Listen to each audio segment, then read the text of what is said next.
There's been a lot of breaking news today. We're going to start with the biggest news, which is that the Republicans have maintained control of the House of Representatives. And all I can say is that sucks. All right, bit of breaking news. We can report now that Republicans are projected to retain control of the House of Representatives. It looks like the GOP getting its trifecta. ABC News can project that Republicans will get the 218 seats they need in the House of Representatives to hold on to their majority in that chamber, which means you've got Donald Trump in the White House in control of the executive branch, Republicans in control of the Senate after this election, and Republicans holding on to control of the House of Representatives. Well, all I have to say is the American people picked a hell of a time to stop believing in divided government. And it's kind of shocking that the person that they would give a unified government to is a fascist. But here we are. Also, let's not forget that Republicans and partisan hacks are thoroughly in control of the corrupt, illegitimate supermajority on the Supreme Court. I mean, it's bad news, but it could be worse. We are now looking at a situation in which Republicans have 218 seats, which is the bare minimum they needed to get the majority, to the Democrats 208. There are still 9 races yet to be called. So this will be the narrowest of narrow margins, potentially a 2-seat margin, or 1-seat margin, I should say. And we have seen in the last Congress or two that this has proven very bad for the Republican majority, which has shown itself to be extraordinarily dysfunctional when they do not have a resounding majority in the House. In other news, Senator Thune from South Dakota has been elected majority leader of the Senate. Hey, Scott. Well, at this point, we do know who the next leader for the Senate will be. It is John Thune. He was just voted in by Republican senators to that role. He will then succeed Mitch McConnell. Now, of course, we knew going into this, Thune was kind of considered a front runner in this. But there was, of course, Rick Scott, someone who has a little more support from Trump world, who we saw Elon Musk tweet out as his particular choice. But we've now seen the senators respond. I mean, in the very first round, Rick Scott got the fewest number of votes, and then John Thune and John Cornyn went head to head, and Thune just emerged slightly victorious, that from 29 to 24 votes. And of course, I think this is going to set the Senate on a path where it will continue to be a check and a balance to the White House. Certainly a lot of senators, they're very motivated by Trump's resounding win. They do see that as a mandate. But by picking Thune, someone who has been in leadership before, who's considered perhaps a little more of a Main Street, mainline Republican, they have certainly set themselves on a direction where they're not just going to be taking everything that Trump says and doing it immediately. There is probably going to be a bit more of a check and balance here. But of course, we'll be watching the Senate very closely. They've got some big debates coming up, making sure they're avoiding a government shutdown next week, dealing with the fiscal cliff that will start at the beginning of January. And of course, we will be following all of that very closely. Scott? Well, I admire, though I do not share her optimism. This is another one of those situations in which this was a very bad outcome, but it could have been much, much worse. Rick Scott was Donald's pick, the MAGA favorite, if you will. He lost in the first round, so then it was between John Cornyn of Texas and John Thune of South Dakota. This is what Thune had to say about how he's going to handle Donald's nominations. Leader Thune, you've said that recess appointments are on the table. That's a key demand from President-elect Donald Trump. Will you move forward with that? Well, what we're going to do is make sure that we are processing his nominees in a way that gets them into those positions so they can implement his agenda. How that happens remains to be seen. You know, obviously, we want to make sure our committees have confirmation hearings like they typically do, and that these nominees reported out to the floor. But I've said this, and I mean it, that we expect a level of cooperation from the Democrats to work with us to get these folks installed.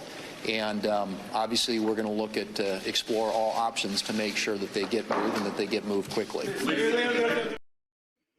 Well, I mean, first of all, if you're a senator in the United States Senate and the question is, will you allow recess appointments? The answer is no. So we'll see about that. Anyway, Thune is walking a fine line here. On the one hand, he seems very conscious of needing to keep Donald and the other Republicans in the Senate in line. But at the same time, he is signaling that he will be looking for help from, or at least in terms of advise and consent from the Democrats. So whether or not that ends up being good or bad news, I don't yet know. But it is something he did not have to say. Thune was also asked if the legislative filibuster in the Senate would remain unchanged. Here's his answer. Will the legislative filibuster remain unchanged under your tenure? Yes. That's how you answer a question decisively. So that doesn't necessarily mean it's going to be true forever, but it is the right answer. So again, this was definitely a snub to Donald's ability to engineer his own pick in Rick Scott, who is not only a businessman who committed serious Medicare fraud to the tune of hundreds of millions of dollars, but who is completely unqualified to be in the Senate, let alone leading the majority of it. There were statements of outrage coming thick and fast from people in the MAGAverse, starting with Leo Terrell, who wrote, "The deep state is alive and well. They are celebrating and laughing at MAGA." I mean, I'm not celebrating exactly, but yes, I'm definitely laughing at you. Laura Loomer, one of the most vicious Islamophobes in the world, wrote that John Thune has been elected as Senate GOP leader. Thune has notoriously been anti-Trump, which is to say, Donald. I don't think notoriously is the word. And again, we're going to see how that shakes out. Charlie Kirk wrote, John Thune is Senate Majority Leader. He has a short window to show us he will support President whatever. If he doesn't, we will work to remove him. Charlie, you little incel, who's we? And some guy named Sabatini wrote, remove John Thune now. Okay, well, no, he's not going to be removed. You guys have absolutely no say in that matter. And that is pretty much the only good thing I can say about what the Senate did today in appointing Thune to be Senate Majority Leader and bypassing Rick Scott. The truth of the matter is that Donald and Thune have never gotten along. After the Hollywood Access tape broke in 2016, Thune called for Donald to drop out of the race. And he was critical of him also in the events leading up to and after January 6th. So Donald actually backed Thune's primary opponent in 2022. Thune later backed Tim Scott in the presidential primary against Donald. And this is what Thune had to say when asked if he was going to support Donald as the nominee. If Donald Trump is the Republican nominee, would you support him? Well, I'm hoping, Leanne, to have other options. So, that is a hypothetical, and I know everybody says, well, it's a cop-out. You don't want to answer that question. But it truly is, at this point, very preliminary. And I guess what I would tell you is I hope we have other options. I always think there are two great, motivations in politics, hope and fear. And I want to be, the party that appeals to people's hopes.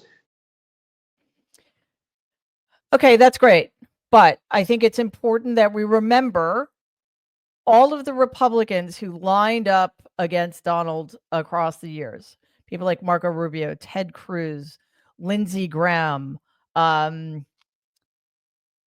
so many others. I mean, it seems like practically every Republican at one point, oh yes, J.D. Vance, Donald's running mate, and now Vice President-elect of the United States, to a person, no matter whether they claim that Donald was Hitler or that he was incompetent or that he was dangerous, to a person, they now support him wholeheartedly. So it will be fascinating to see if Senator Thune can keep the whatever's left of the non-MAGA wing of the Republican Party in the Senate in line and maybe actually make common cause with Democrats against the fascists.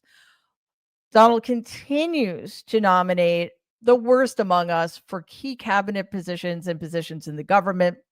He announced earlier today that Matt Gaetz, yes, that Matt Gaetz, is the nominee to be Attorney General of the United States, and Tulsi Gabbard, of all people, has been nominated to be Director of National Intelligence. Okay, first of all, Matt Gaetz is under investigation for sex trafficking of minors, and Tulsi Gabbard is not just a Russian stooge. She's a Russian asset. Putting her in charge of the DNI would be like giving Putin and Russia, our enemy, an open invitation to have direct access to our most sensitive national security secrets. This is very, very, very dangerous territory we're wading into. So, and Gaetz is just a straight up thug, and I should say alleged sex offender, which is exactly why Donald nominated him. So those are literally, as far as Donald is concerned, the only qualifications that Gaetz needs to be in charge of the DOJ. Donald took to Truth Social to congratulate the alleged sex offender, writing, Matt is a deeply gifted, forgive me for laughing, but this is just beyond absurd. A deeply gifted and tenacious attorney trained at the William and Mary College of Law, who has distinguished himself in Congress through his focus on achieving desperately needed reform at the Department of Justice. Sure. I actually didn't even know Matt Gaetz was a lawyer. So I think it's possible.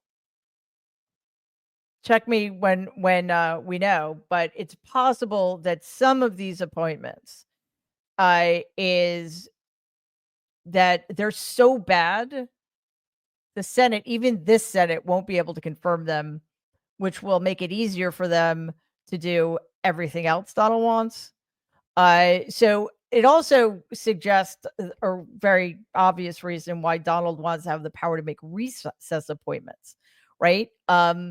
Because even, like I said, even with this Senate majority, I don't think Hesketh is going to be nominated to be Secretary of Defense, or Gabbard or Gaetz, because they are so egregiously unqualified, inept, and corrupt. So, as I say, it's unlikely, but there is a possibility that they would get confirmed, because we've seen this time and time again. Donald and the people helping him choose these miscreants has a double-edged mission. How far can he push elected Republicans in Congress to do his bidding? And how much can he demoralize the rest of us, right? As I said earlier, we've seen what happens when Republicans who were vehemently against Donald Trump's nomination and rise to power all caved in order to support a man they know is a deviant and a fascist. So we shouldn't hold our breath, but it's going to be interesting to see how it shakes out. And let's keep in mind that Donald might actually also invoke Section 3, Article 2, in which he can make both houses of Congress go into recess, and he can do whatever he wants. But that would be extreme. Anything is on the table at this point, though. So, as I said, the other point here is to try to demoralize and antagonize those of us who understand just how dangerous and shameful these nominations are. But I actually have a better idea. The Republicans are going to do what the Republicans are going to do. We have no control over that, and they deserve no benefit of the doubt. What we can do, we can get angry. We can be strategic, and we can figure out how to fight back. So let's do that. Hey, everybody. In case you weren't aware, I am spectacularly bad at self-promotion. So here goes. Please subscribe to our channel and like and share our videos. Your support means so much to all of us. Thank you.